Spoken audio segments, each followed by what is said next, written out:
All right.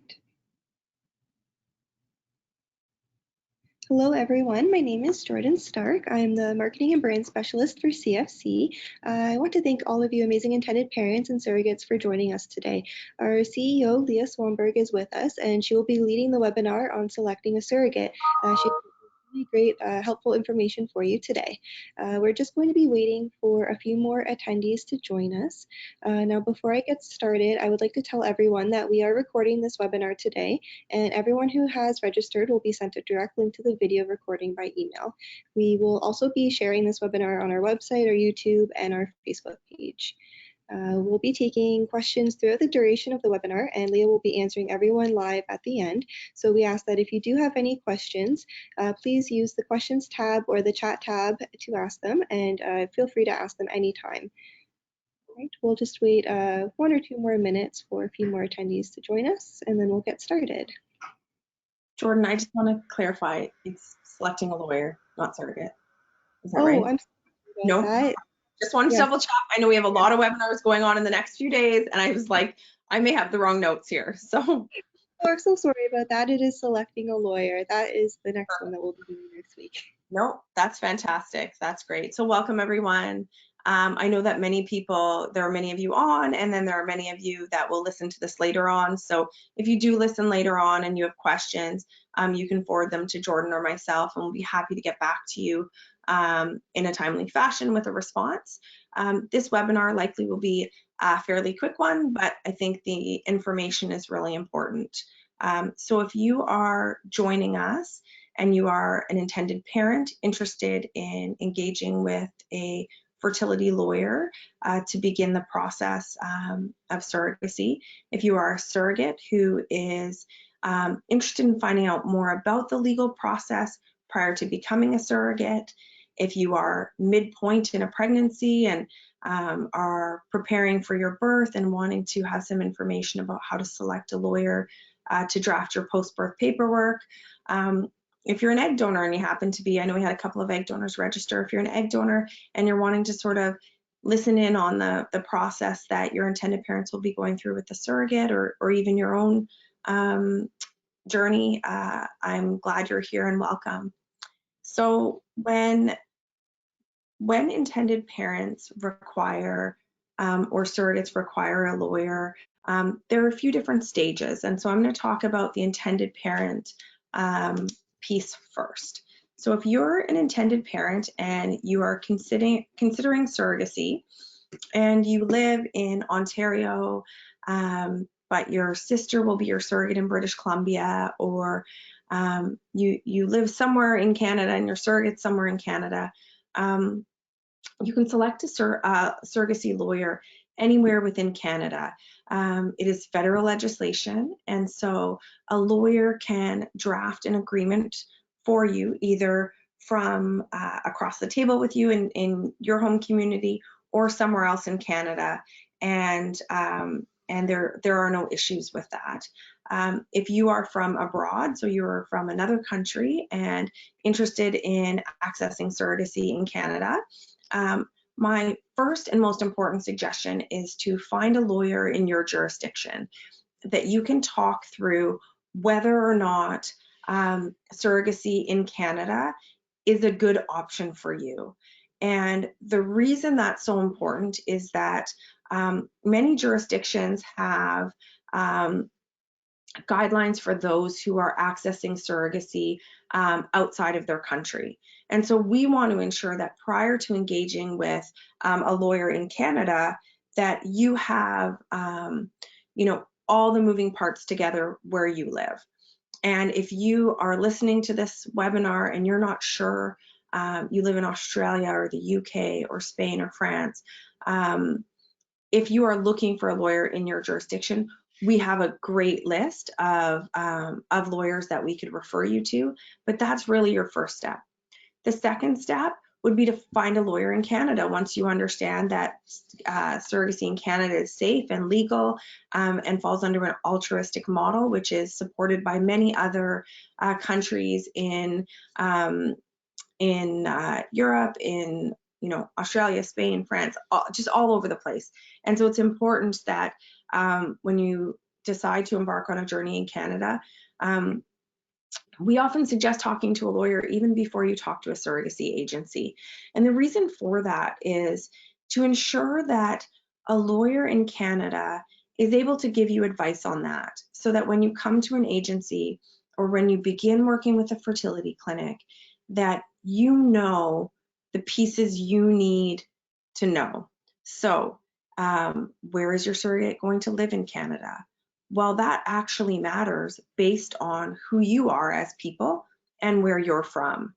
And so while the majority of provinces in Canada are super surrogate friendly, and it's very easy to name one dad, two dads, a mom, a dad, a single mom on a birth certificate, there are also some restrictions within provinces around having a genetic connection with your child, and have you received donated embryos and are now wanting to have a surrogate in Alberta, which unfortunately doesn't work.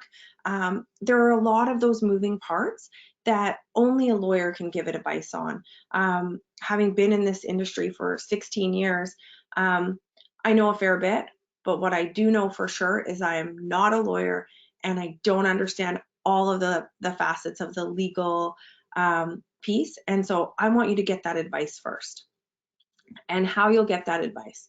So you will send me an email and ask me for a referral to a lawyer. You will talk to someone online in an online community that has access surrogacy and has a suggestion of a lawyer. It's really important when you're moving through this process that selecting the people you work with really sits well with you. So when you speak to an agency, a clinic, in this case a lawyer, that they really share your values. And just like when you're picking a surrogate or a donor, it needs to really fit. And so when we look at shared values, especially in this piece, in the legal piece, does the lawyer understand you? Does she get you? Does she speak your language? Literally and figuratively. Does she have translation available if she doesn't? Does she see value, or he see value in translating your legal agreement if English is absolutely your second language? Does this lawyer offer a free consultation? I can tell you that every lawyer we introduce intended parents to, or surrogates to, offers a free consultation. And in that consultation, there are many things you're going to want to speak about, but importantly, you're going to want to ask, have you done contracts for people who live where I live? Whether that's the lawyers in Vancouver and you're in Toronto, or the lawyers in Toronto and you're in Spain, really ensuring that the lawyer knows where you are. Secondly, lawyer, are you willing to communicate with my lawyer in my jurisdiction if I live outside of Canada? I need to know this is going to be a smooth process for me coming home. And so I want to make sure that my lawyer here becomes a part of our team in Canada. Another important piece is, how much is this going to cost? Am I going to be paying on an hourly rate, or do you have one fixed fee? And one fixed fee makes sense for a few reasons.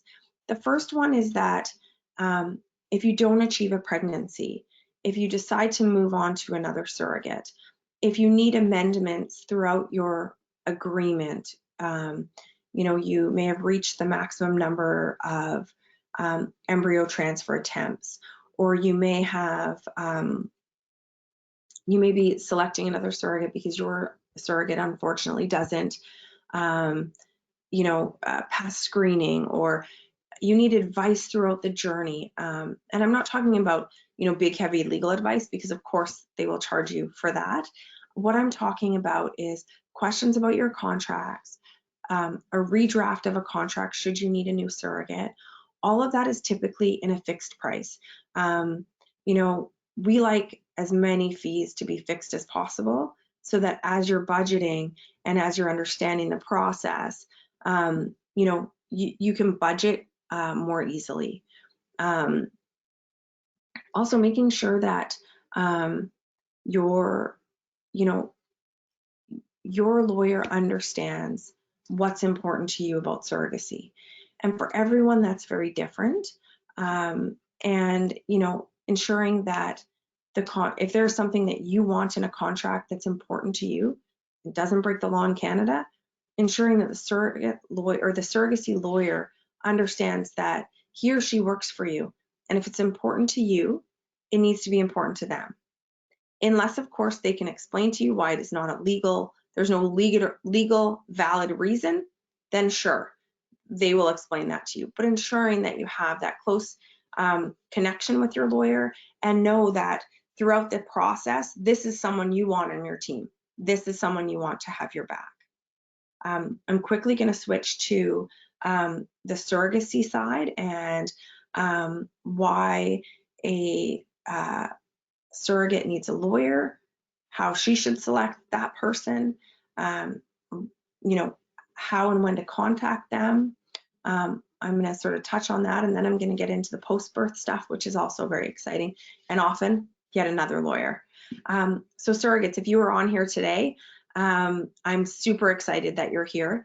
Having been a surrogate myself, having gone through legal contracts that were 30 and 40 pages, when I had never really seen a contract like that before. I wasn't a homeowner. I'd bought a car, but it was used from my neighbor. So I hadn't really had a lot of experience with contracts. And so when the agency I worked with referred me to a lawyer, I just said, yeah, great. And maybe I hadn't thought enough about it. But typically, sorry, just let me take a small drink. Typically, if you're working with an agency, they have lawyers that they've worked with, that surrogates have worked with, that surrogates have said, hey, this lawyer was great. They had my back. They understood where I was coming from, and I felt safe, supported, and cared for. And that is why, and only why, we will ever suggest or refer you to a lawyer is if it's someone that we have references on and that we know is great. So if you're working with an agency, likely there'll be an introduction to a lawyer, unless of course there's someone that you'd like to work with. So is your friend a surrogate and she had a lawyer that, you know, was absolutely fantastic? Of course, any agency is comfortable with you using a lawyer that you've been referred to. Now, the only time that's different, and this would go the same for intended parents, is that lawyer a surrogacy lawyer? Now, many surrogacy lawyers are family lawyers. Many surrogacy lawyers are lawyers who became parents through surrogacy. And so it really is about, I'm trying to find the best words here. It's really about finding a lawyer that has done many contracts, is not reinventing the wheel, understands the needs of surrogates. And so, you know, ensuring that when you're introduced to a lawyer or when you engage with a lawyer, that you're comfortable, that you're really comfortable. You feel like, as I said, for intended parents, this lawyer has your back. And when something's important to you, it's important to them. So key questions to talk to your lawyer about for surrogates. If something changes during my journey, can I come back and talk to you about it? And are you willing to amend my contract, you know, free of charge? If something happens, you know, and I just need a sounding board, or I just need to ask a legal question about this, are you cool if I reach out to you?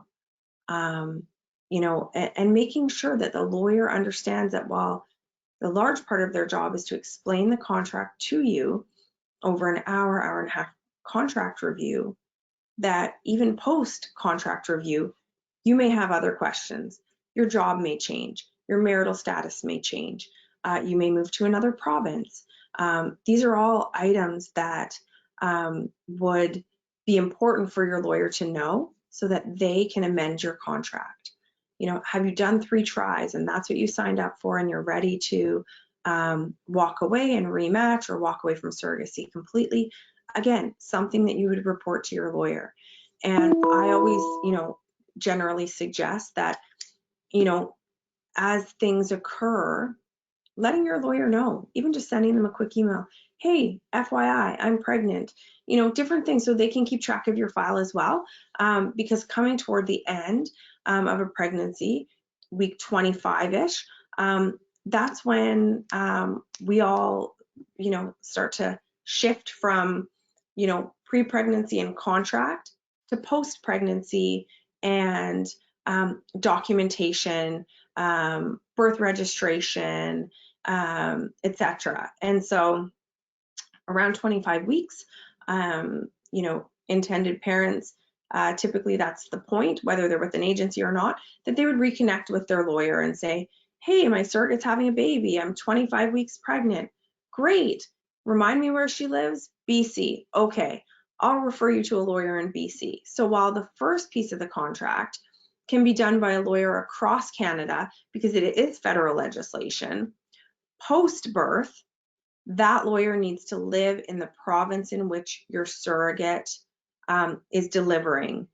There are a few reciprocal agreements, and you can talk to your lawyer about that if you're in Ontario and your surrogate delivers in Quebec or, you know, other provinces. However, generally speaking, you'll have a lawyer in the province in which your child is born. So again, we will introduce you to that lawyer.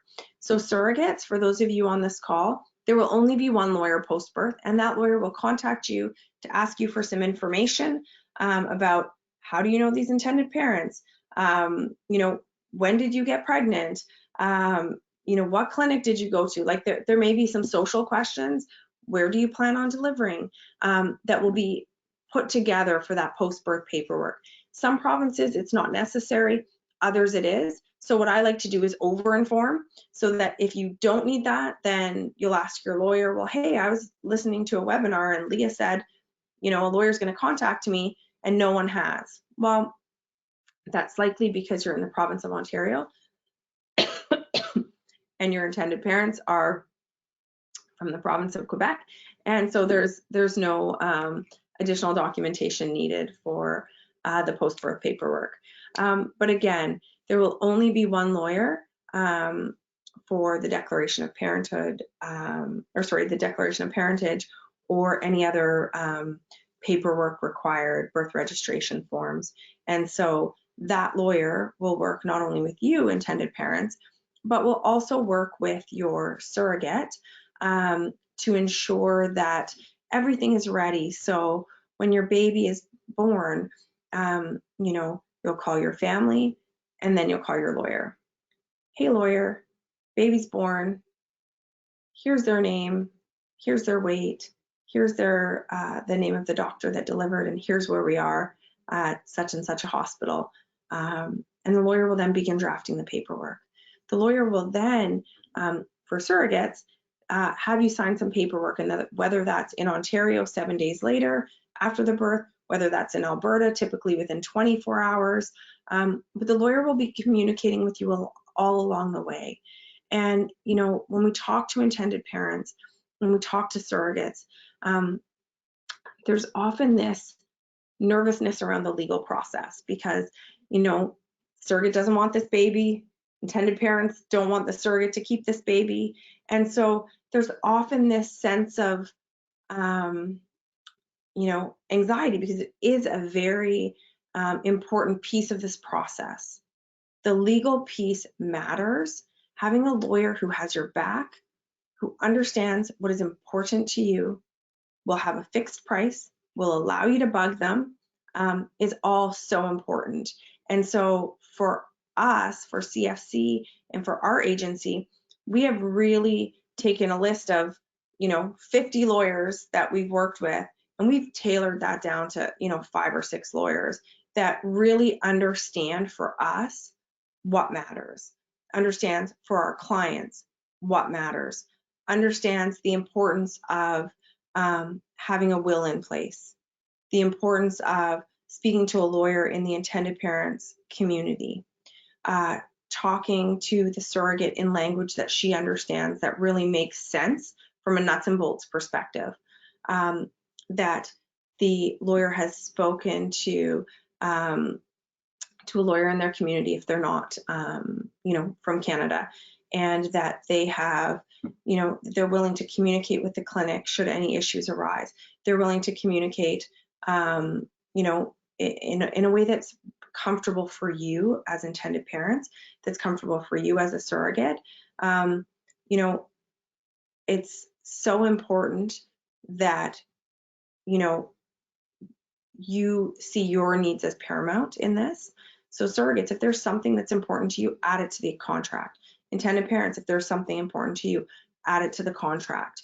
And even if the lawyer says, well, we don't really add this, well, you know what, it's important to me, so I need it to be important to you. And if that's tricky for you, or sort of taking up that space and asking the questions is hard, really,